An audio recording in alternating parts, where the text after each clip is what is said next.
Mayday, Mayday, this is Group 1 on Woden. We're down to our last few hours. De Vries, Clark and Bassini are all dead. Assistance required. Group 1, Woden, Carla fever has cut us down.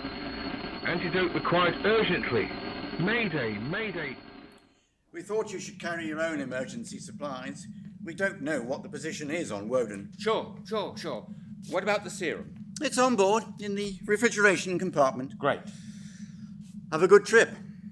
The doc says that the fever on Woden is a killer.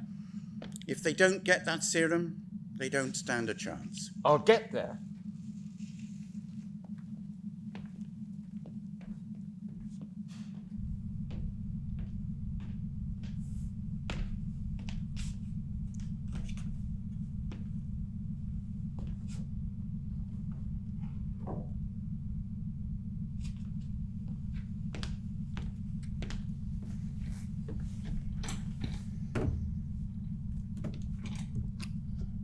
Ready to fire.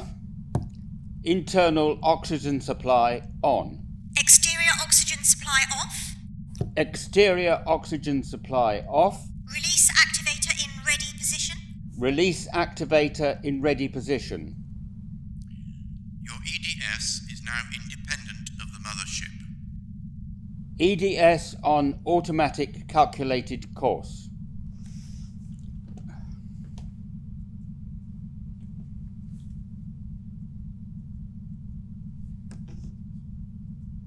EDS 34G11 calling Stardust. EDS 34G11 calling Stardust. What's the trouble, Barton? The temperature gauge on my supplies locker is showing an abnormal reading. How abnormal? 200. That's 20 degrees centigrade.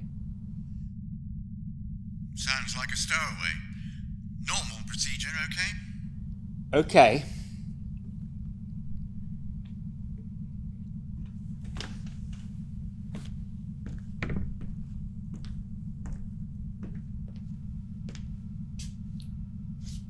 All right, come out. I said out! All right. I give up. Now what? You still haven't told me. I'm guilty, so what happens now? Do I pay a fine or what? What do you think you're doing? I wanted to see my brother. Your brother? I haven't seen him since he left Earth. He's with the government survey crew, and I haven't seen him since he left. So you stowed away? I was just a kid when he left. So you stowed away? I know it was wrong of me, and I'm probably breaking all sorts of regulations and What things. were you doing on the Stardust? Mimir. I've got a job waiting for me there. You see, my brother's been sending money home all the time to my mother and father and me, and he paid for me to take this special course in linguistics. Anyway, I graduated and got offered this job on Mimir. Does your brother know? I mean, does he know you were going to Mimir on the Stardust? Oh yes, I sent him a spacegram. See, I already knew that he was going to be stationed on Mimir next year when he's finished on these field trips. If you knew you were going to see him next year, what did you want to stow away for? I'm sorry. I guess I'm in a lot of trouble. I don't know. He's my only brother, and I haven't seen him for so long. What's his name? Cross. Jerry Cross. He's in Group 2. That's the way his address reads. Do you know him? No. I've never met him.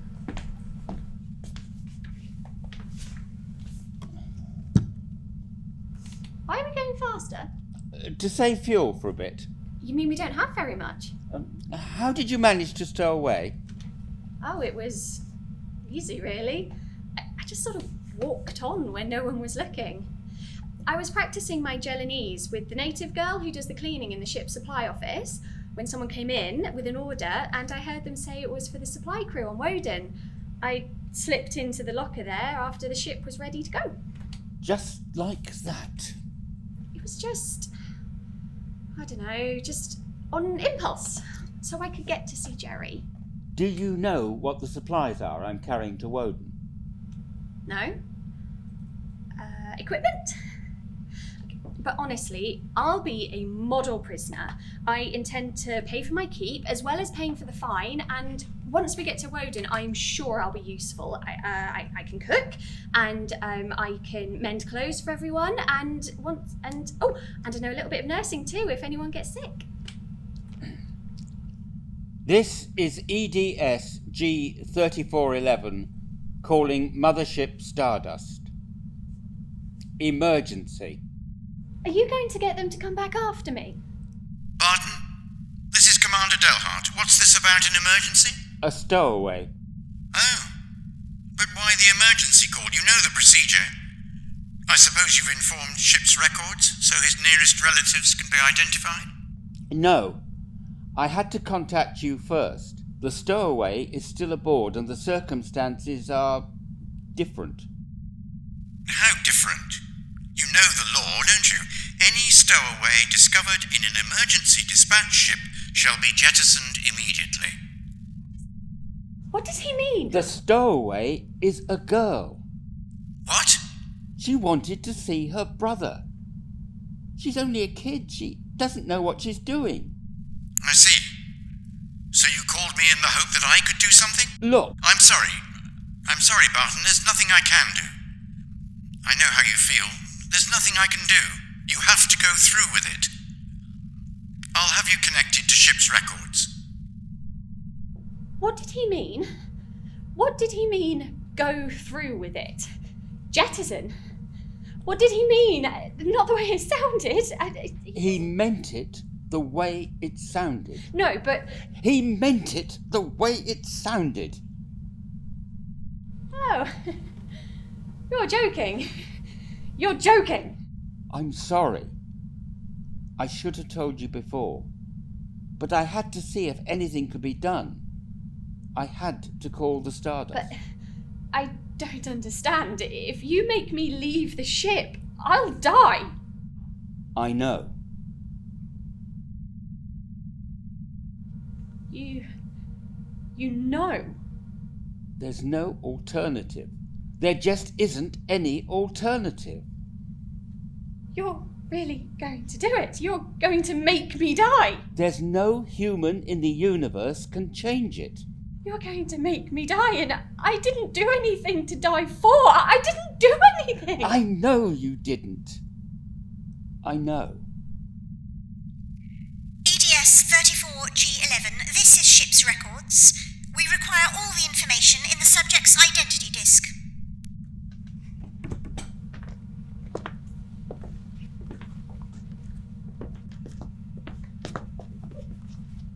Now? I just want your identity disc.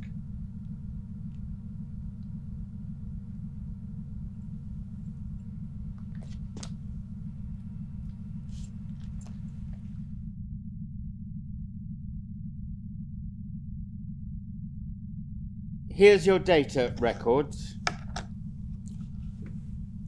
Identification number T837... One moment. This is to be filed on the grey card, of course. Yes. And the time of execution? I'll tell you later. Later? This is highly irregular. The time of the subject's death is required. They will do it in a highly irregular manner. I'm sorry, Captain Barton. I'm afraid. We'll do it my way. You'll hear the information read first. The subject is a girl, and she's listening to everything that's said. Can you comprehend that? Sorry. Go ahead. We'll do it your way. Identification number T8374-Y54. Name Marilyn Lee Cross. Sex female. DOB 7th July 2269. Height 5 feet 3 inches. Weight 135 pounds. Hair brown. Eyes hazel. Complexion light. Blood type O. Irrelevant date. Destination Port City, Mimir. Thank you, Captain Barton. If there's anything we can do... Sure. Thanks. Miss Cross. They're waiting for you to kill me, aren't they? You and everybody on the cruiser wants me dead, don't you? Everybody wants me dead, and I didn't do anything. I didn't hurt anyone. I just wanted to see my brother. Nobody wants it this way. Nobody would ever let it be this way if it was humanly possible to change it.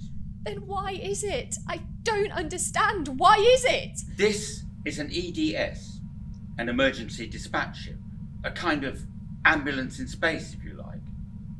We're carrying Kala fever serum to Group 1 on Woden. Their own supply was destroyed in a tornado. What about the other group, the one my brother's in, Group 2? Haven't they got any of this serum? And what if they don't get the serum? Then the 6 men there will die. But I still don't understand. An emergency dispatch ship is given just enough fuel to reach its destination. If you stay aboard, the extra weight will use up all our fuel before we reach Woden. We would crash into Woden, and you and I would die, and so would the 6 men waiting for the serum. So, I can die alone, or I can take 7 others with me. And nobody wants me to have to die. Nobody would ever let it be this way if it was humanly possible to change it. I did the only possible thing when I called the Stardust. You see, you weren't to know. You're used to Earth. On Earth, there'd be headlines, people rushing to help. But this is a frontier. There are no people. The nearest ship is the Stardust, and that's already far beyond our reach. The next nearest cruiser is 40 light years away. And there's no one, nowhere, who can do anything to help me? No.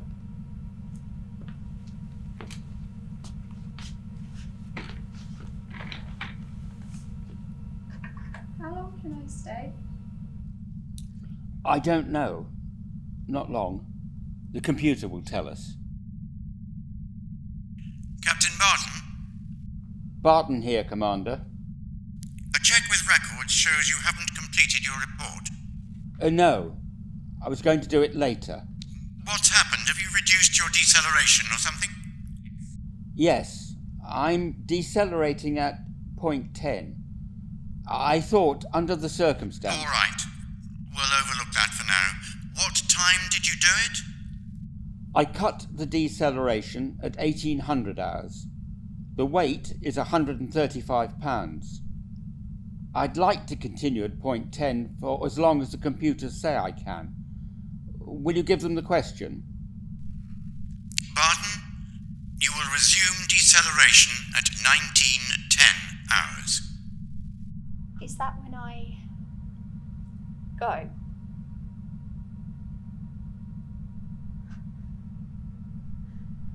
One hour?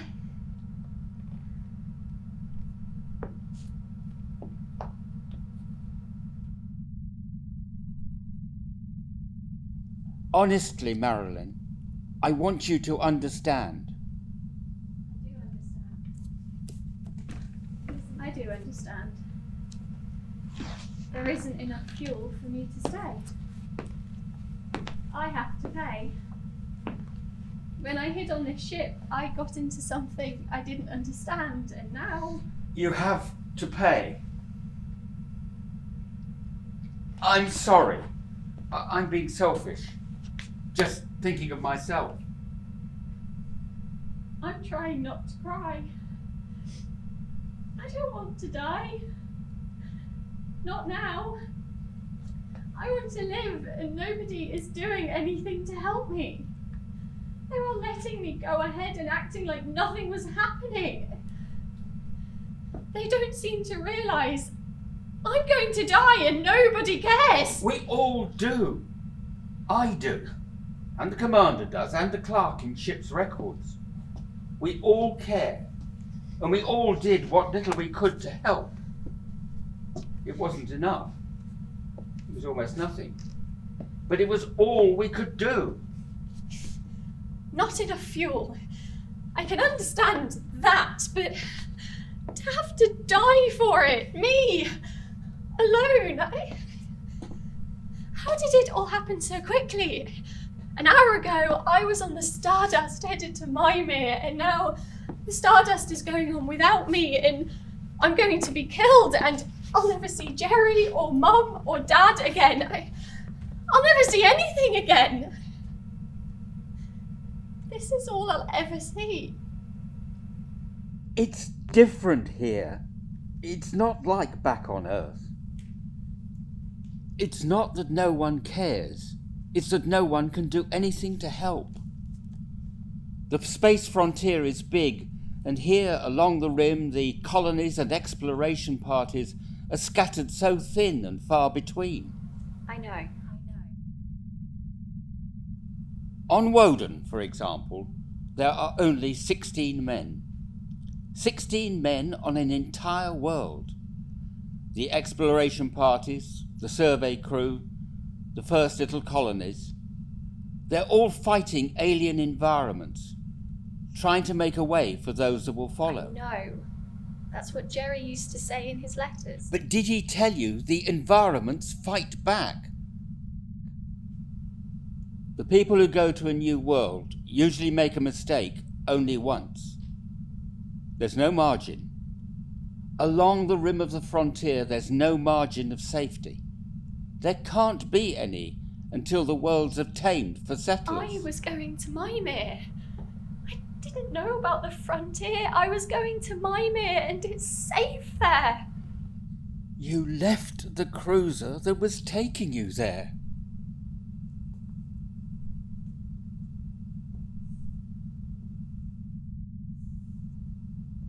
I'm sorry. It was all so wonderful at first. There seemed to be plenty of room for me, and I would be seeing Jerry. I didn't know about the fuel. I wish there was something I could do. I don't even know your name. What's your name? Barton. Yes. Ed Barton. Short for Edward. Edward Barton.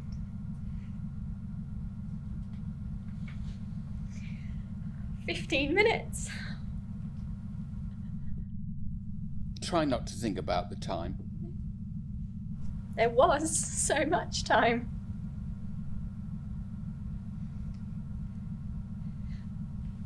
Would it be possible for me to write a letter? Yes, sure, of course. I'd like to write to Mum and Dad. Sure. I was just wondering. Yes?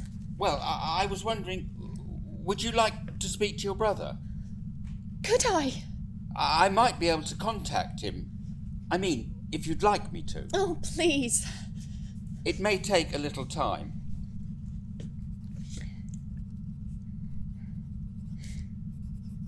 Will you take care of this for me? See that it's enveloped and mailed? Sure. I suppose it won't be sent off until the next cruiser stops by. No. And they'll have been told by then anyway. They'll want to get it just the same. It makes it not very important in one way, but in another it's very important. To me. And to them. I know. I'll see it's delivered. Do you think I shall be able to speak to Jerry? He ought to be through shortly. I hope he is. I feel sick and scared. I want to hear his voice again, and maybe I won't feel so alone. Oh, I'm a coward. I'm afraid. You're not a coward. You're afraid. But that isn't the same at all. I never knew there was any difference. Oh, there's no difference at all. The two are completely different. I'm just so lonely. You're not alone. No, I know. But I'm all by myself. I don't know. Before there was Mum and Dad there. And my friends. I just wish I had one of them here with me now. I know it's difficult, but I'm a friend. Oh, I know. But it's not the same.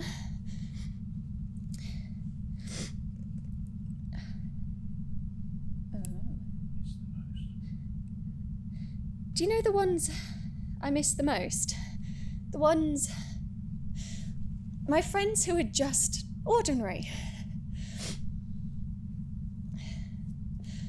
They threw a party for me the night before I left Earth.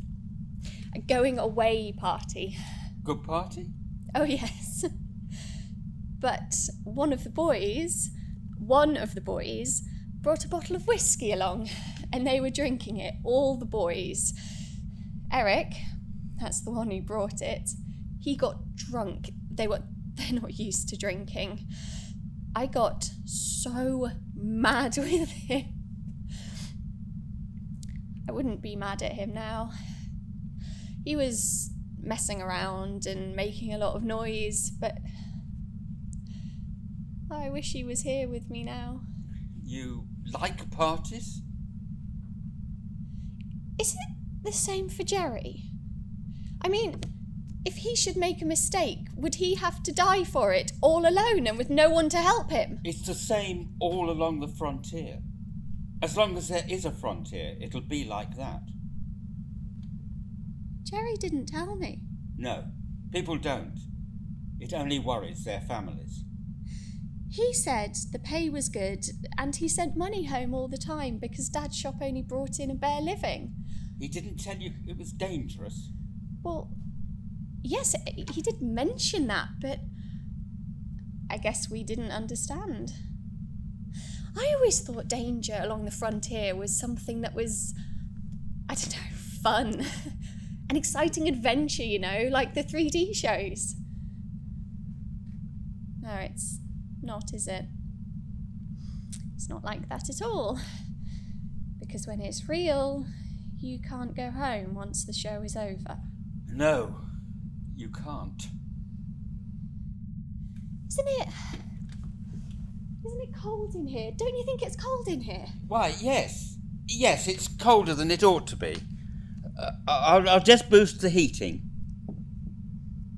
It's not really, is it? Hmm? It isn't really cold in here. It's just me. No. It is colder than it ought to be. I wish Jerry would get in touch before it's too late. Do you really think he will? You didn't just say that to make me feel better. No, I think he will. I hope he hurries, though. His camp will be out of radio range soon. The rotation of Woden will put him beyond contact, so there may not be much time to talk when he comes through. Hell, I wish I could do something about it. I'd call him now if I could. Not even as much time as I have left. I'm afraid not.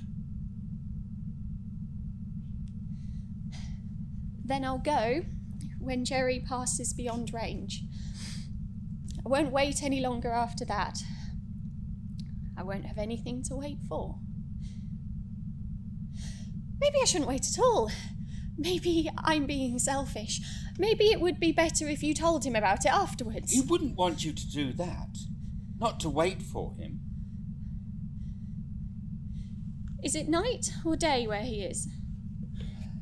Just coming in tonight. So he'll have all the long night ahead. He wouldn't want you not to wait for him. At first, I was so afraid of dying. I was a coward. Oh yes, I was. I only thought about myself. I can see now that I was just being selfish. The terrible thing about dying like this isn't that I'll be gone. The terrible thing is that I'll never see them again. I'll never get to tell them that I did know about all the sacrifices they made for me. And that I know all the things they did for me, and that... You don't have to tell them all those things. Oh, yes, you do. But it's only now that I realise that you do. I never told them any of those things. People don't like to say those things because they're afraid of seeming silly and sentimental. You don't have to tell them all those things. But you do! It's different when you have to die. You suddenly wish you'd told them all while you could. And you wish you could tell them that you're sorry for all the mean things you ever said or did to them. You wish you could tell them that you didn't ever really mean to hurt their feelings. You don't have to tell them that. They'll know. They've always known it. You don't know? How can you know? My family are strangers to you. Human emotions are very much the same, whoever you are. And you think they'll know what I want them to know? Of course. They've always known it. Far better than you could ever say. I keep remembering all the things they did for me. It's the little things that seem the most important now. I know. Like Jerry. He bought me a bracelet of fire rubies for my last birthday. It was beautiful. It must have cost him a month's pay. But I remember far better what he did the night my kitten got run over in the street. I was only 6. I don't know, it seems silly now. But he wiped my eyes and told me not to cry because Kiwi was only gone for a little while. Just long enough to get herself a new fur coat. I believed him and stopped crying. That night, I dreamed about my kitten coming back.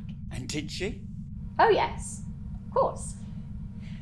When I woke up the next morning, there was Kiwi at the foot of my bed in a brand new white coat.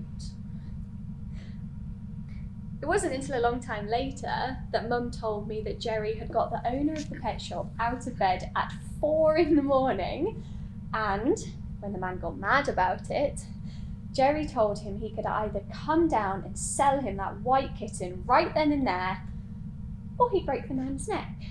It's always the little things that we remember. The things that people did for us because they wanted to do them. You've done the same for your mother and father and Jerry. All kinds of things that you've forgotten, but they'll never forget. I hope I have.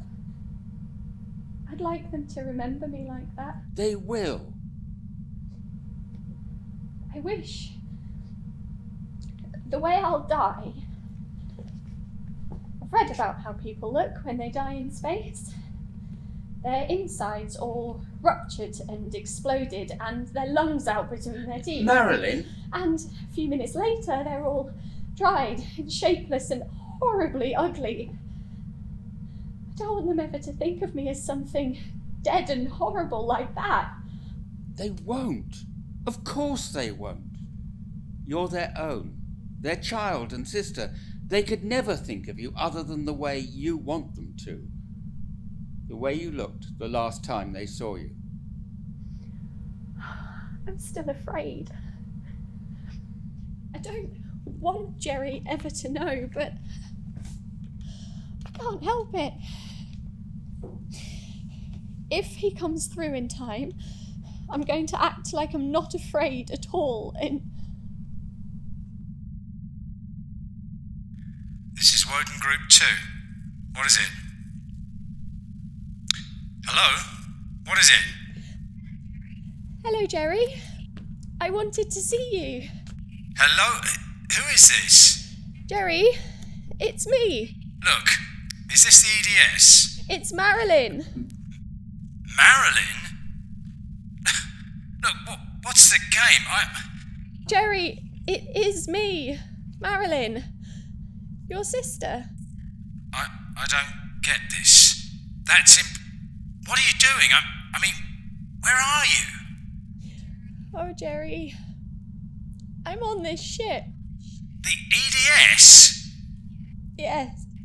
Marilyn, I don't get this. You're on the cruiser going to Mimir.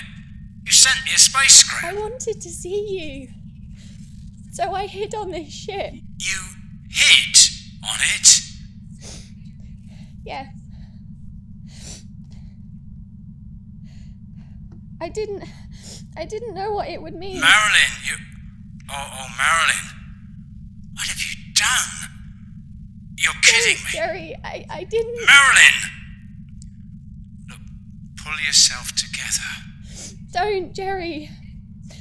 I only wanted to see you. I didn't want to hurt anyone. Please, Jerry. Don't feel like that. Don't let me go knowing you feel like... Don't cry. Marilyn, don't cry, sis. You mustn't do that. It's all right. Everything's all right. I don't want you to feel that way. I just wanted to say goodbye because I have to go soon. Sure. I'm sorry, sis. I didn't mean to sound the way I did. Look, give me the pilot a minute.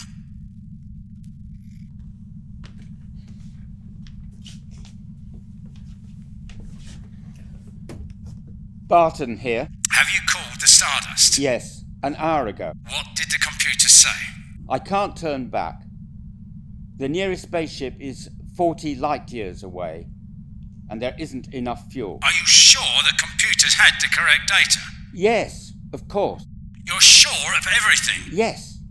Do you think I could possibly let this happen if I wasn't sure? There must be something! I'm sorry. I did everything I could do. If there was anything else I could do now, I'd do it. He did try to help, Jerry. He tried to help me all he could. It's just me doing one of those crazy things again. Yeah, that's right. Just... But no one can help me now, and I'm not going to cry anymore. Of course you're not. Everything will be all right with you and Mummy and Daddy, won't it? Oh, sure. We'll make out just fine. He's going out of range. He'll be gone in a minute. You're fading out, Jerry. You're going out of range. I wanted to tell you. Oh, but I can't now. We have to say goodbye. But maybe I'll see you again, though. Even if you don't see me.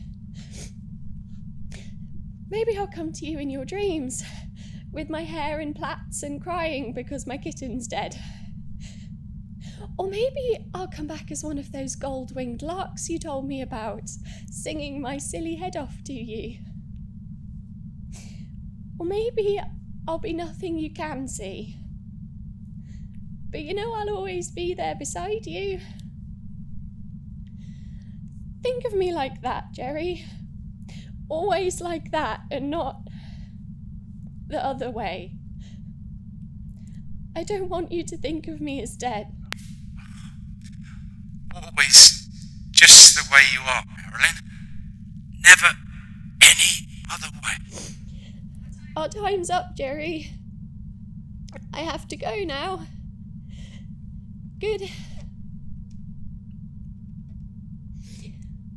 Goodbye, Jerry.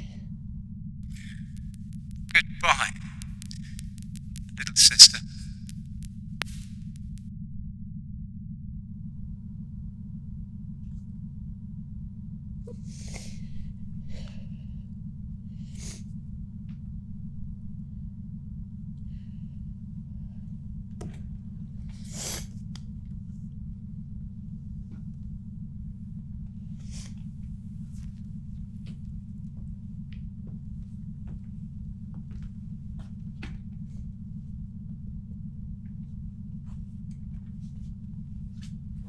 I'm ready now.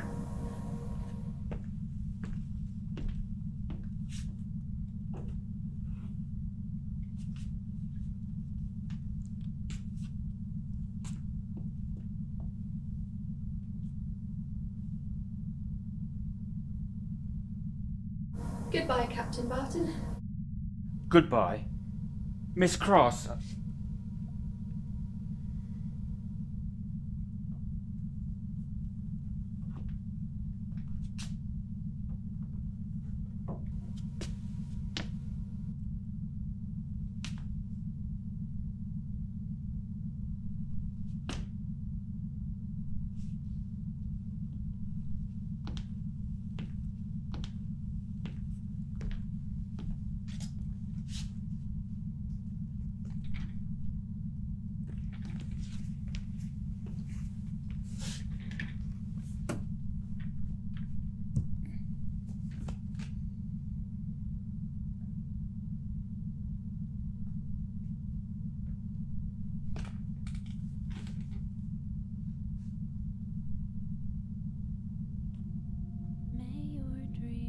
Stardust Ships Records.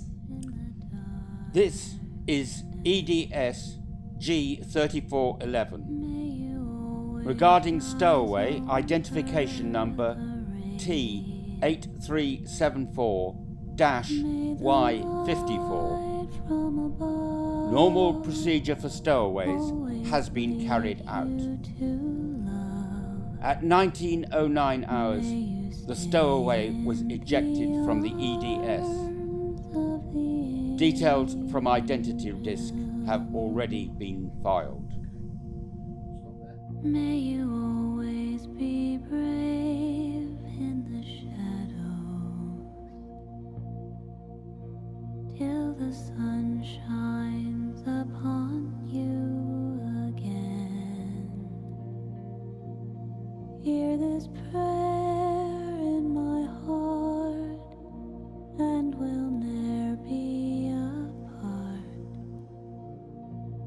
May you stay in the arms of the angels. May you hear